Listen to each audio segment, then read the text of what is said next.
এই বুড়ো দাঁড়াও। কি হলো? চোখের জল নাকের জল এক করে ফিরে এলে যে বড়।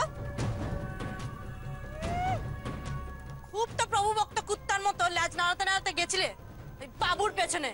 কি হলো, তাড়িয়ে দিল নাকি? যা খুশি বলুক, এখন আমায় দাঁতে দাঁত চেপে পড়ে থাকতে হবে।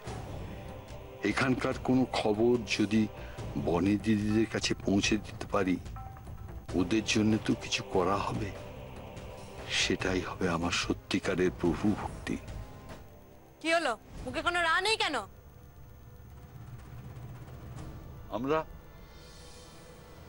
চাকর বাকর মানুষ, আমাদের মনই পাল্টায়, আমরা পাল্টাই না। চাকর চাকরই থাকে। যে আমাদের রুটি দেবে তার হয়েই তো আমায় কাজ করতে হবে।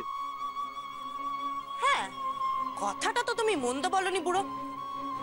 তাহলে তোমাকে যখন কাজ করে খেতেই হবে, তুমি বরং আমার মায়ের জন্য গিয়ে কিছু খাবার বানাও। ওকে বুকে যা খিদে পাচ্ছে না, পেটে একেবারে ছুঁচো দৌড়াচ্ছে। কি হলো, যাও।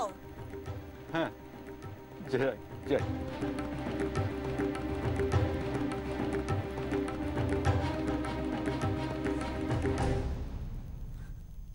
তার মানে এ বাড়ির চাকরও এখন আমার চাকর। আমি এদের মনি। পারুল, কে বে?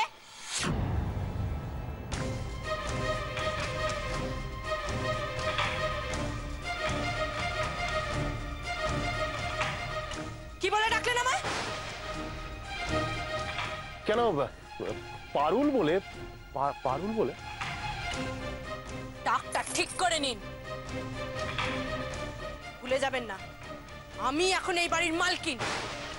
সোমনাথ চ্যাটার্জি যখন এই বাড়ির মালিক ছিল, সবাই ওকে স্যার স্যার বলতো। আমি এখন এই বাড়ির মালকিন, তাই আমাকে পারুল ম্যাডাম বলবেন। পারুল ম্যাডাম।